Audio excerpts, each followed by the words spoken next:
Merci beaucoup. Et, merci, M. Dorrington.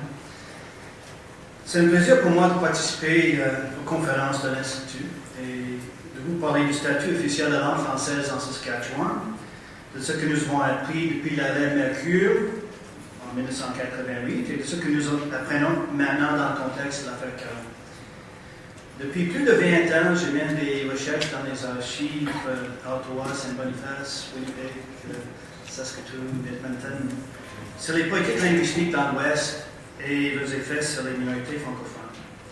En 2006, à la suite de mon premier témoignage dans l'affaire Caron et afin de faciliter les préparations de mon deuxième témoignage, l'Institut français de l'Université de Regina m'a épaulé en embauchant 4 assistants de recherche. Et on a noté les noms tout à l'heure. Francis Poulin, étudiant à l'Université d'Ottawa. Francis Poulin était français-squat, j'ai personne. Miguel Villefort, Amalia Jiménez et Amber Wojtowicz, tous les 3 étudiants à l'époque au Collège universitaire de Saint-Jean. Je tiens à reconnaître la contribution de ces 4 assistants, l'appui du directeur de l'Institut Dominique Sarny, et du directeur adjoint, Peter Dorrington, et le concours de l'avocat de Gilles Caron, Rupert Baudet. Parlons d'abord de la cause Mercure, de 1980-1988, qui est vraiment au fond de ce qu'on va aborder aujourd'hui. Le 6 novembre 1980, André Mercure, curé de la paroisse de Cochin, en Saskatchewan, a reçu une contravention pour excès de vitesse.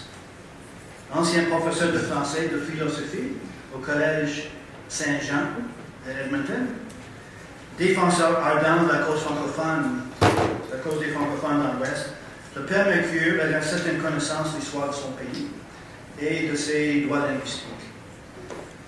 Par conséquent, lors de sa comparution devant la Cour provinciale de la Saskatchewan de North Battleford, Mercure a demandé que son plaidoyer soit inscrit en français, que son procès soit tenu en français et que 5 lois provinciales pertinentes, dont le Vehicles Act, lui soient fournies en français.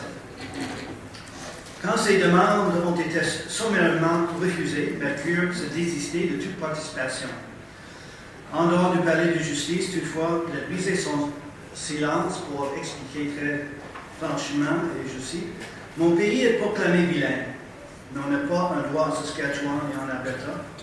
Et la seule manière de faire ressortir ces droits comme francophones est d'y aller à fond avec l'Acte des territoires nord-ouest. » Fin de citation.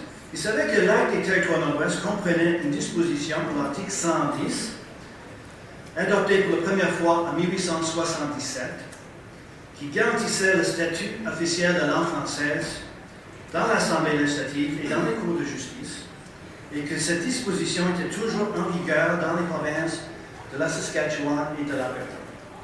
Et d'après cette disposition, puis je vais citer, toute personne pourra faire usage soit de la langue anglaise, soit de la langue française dans les débats de l'Assemblée législative des territoires, ainsi que dans les procédures devant les cours de justice, et ces 2 langues sont employées pour la rédaction des procès-verbaux et journaux de l'Assemblée, et toutes les ordonnances rendues sous l'empire du présent acte sont imprimées dans ces 2 langues.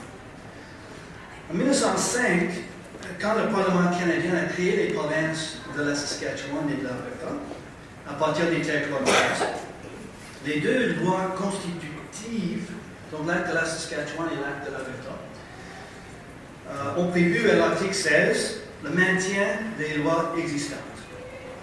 Tout à fait normal, on ne peut pas commencer à zéro dans 2 provinces sans loi, donc on dit tout ce qui existe avant 1905, ça continue, dont l'acte des territoires nord-ouest.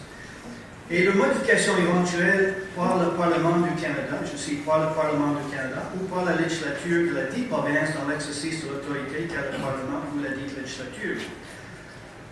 Fin de citation. Lors des débats sur l'acte de l'Alberta, le ministre de la Justice de l'époque, ça c'est Ottawa, Charles Fitzpatrick, a confirmé que dans la mesure où l'article 110 était toujours en vigueur, il aurait, je cite, force de loi dans la province après l'adoption du présent pays.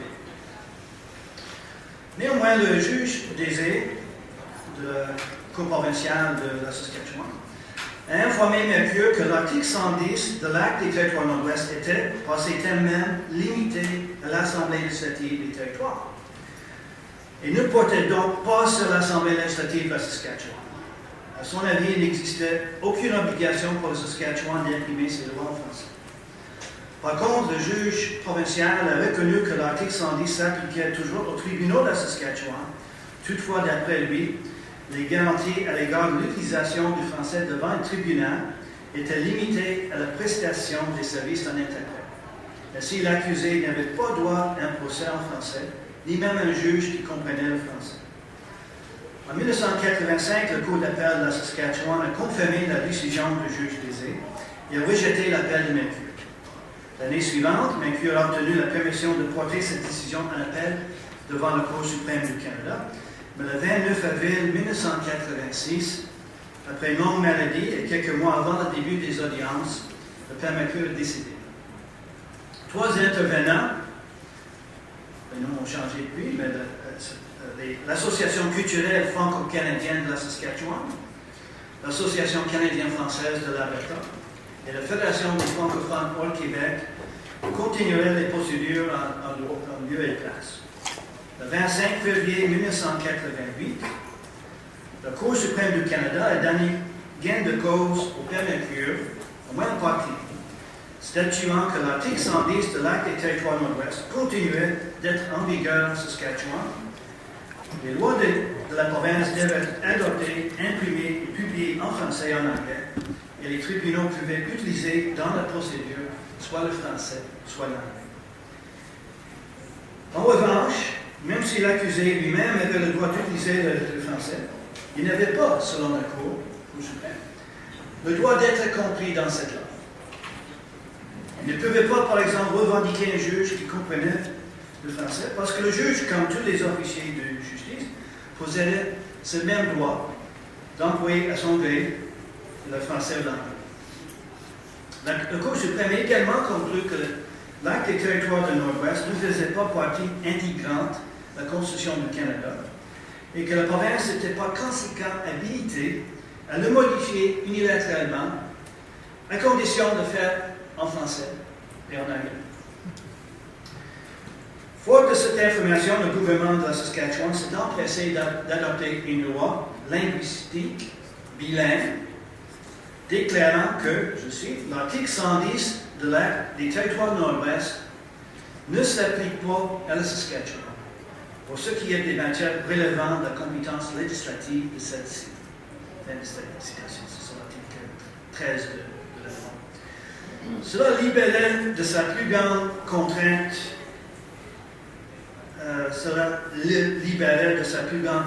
potentielle, soit l'obligation d'adopter ces lois en français. Ailleurs, la loi linguistique pouvait affirmer sans grand inconvénient que, je cite, chacun a le droit d'employer le français ou l'anglais devant les tribunaux suivants la Saskatchewan, et de nommer le cours d'appel, le cours provincial, le cours du Banc-la-Reine et le tribunal de la sécurité routière.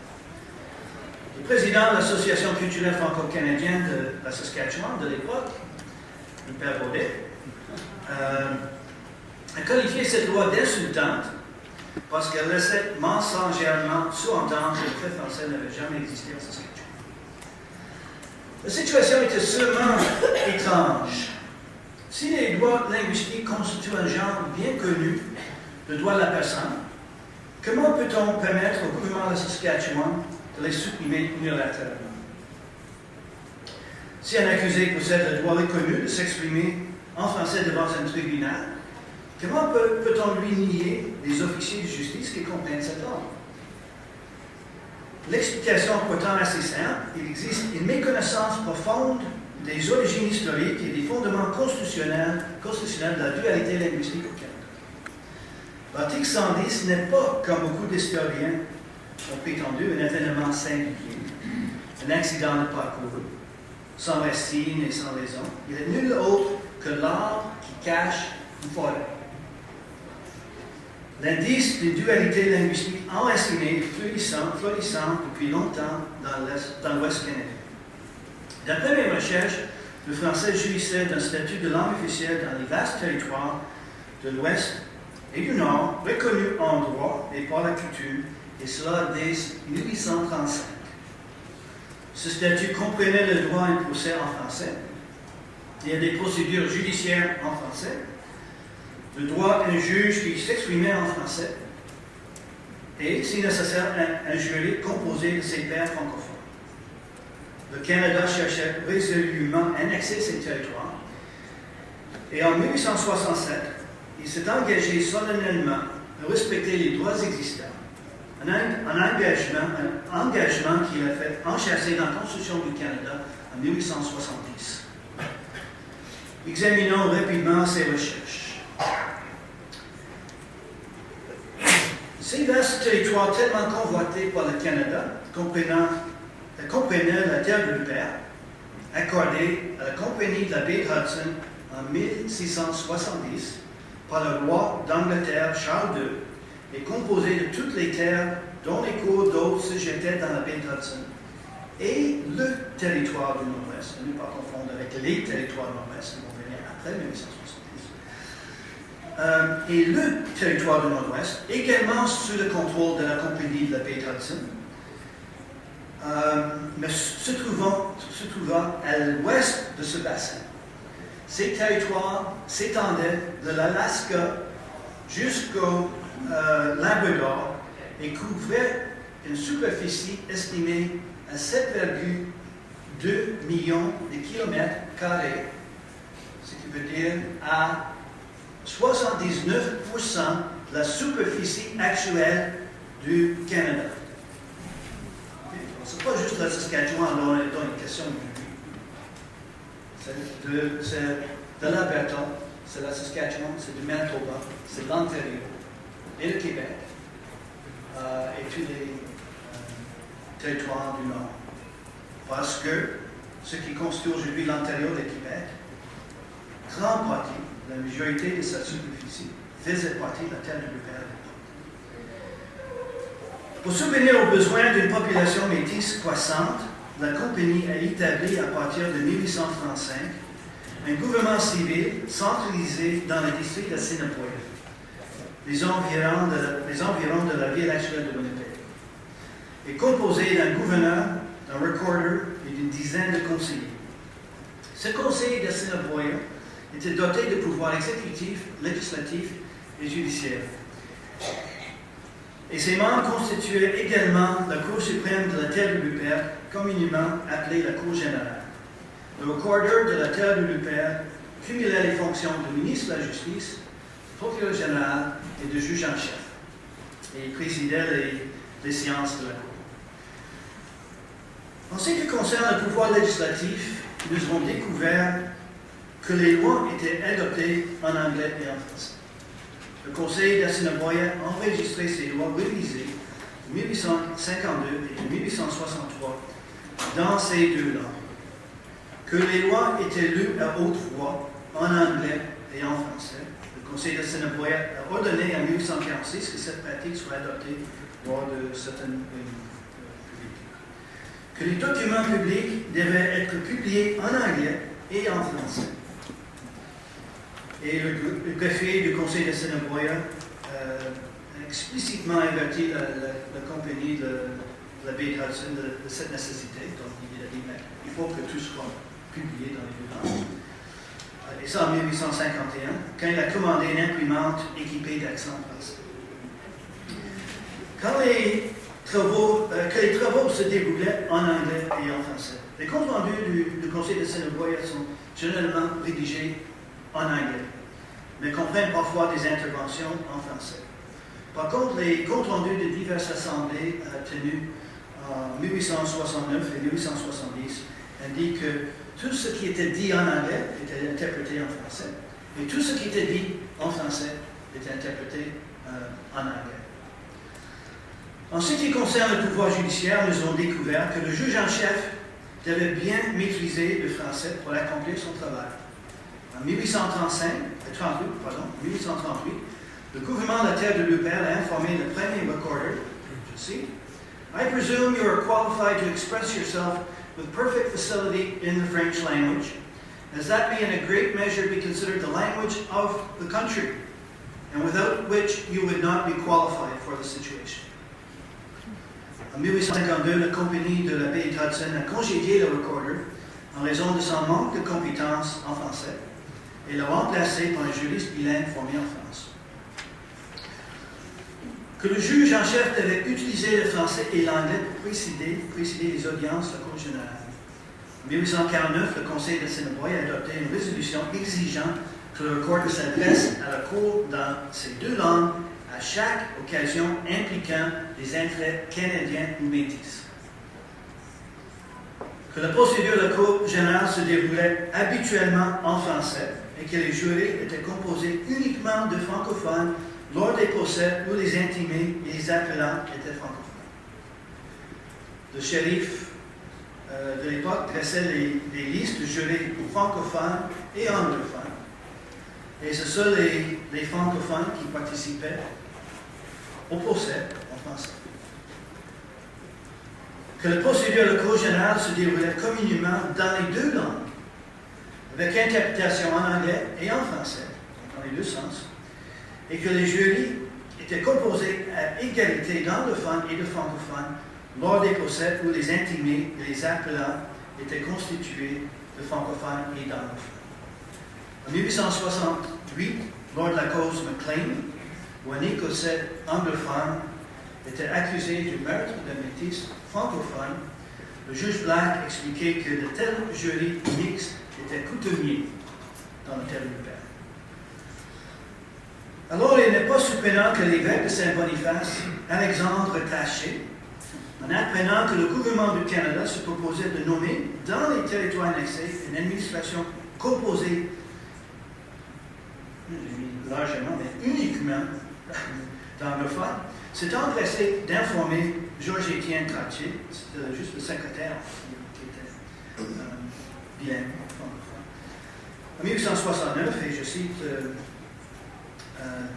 Alexandre Taché, il disait dans sa lettre, la langue française est non seulement la langue d'une grande partie des habitants du Nord-Ouest, elle est de plus, elle aussi, langue officielle.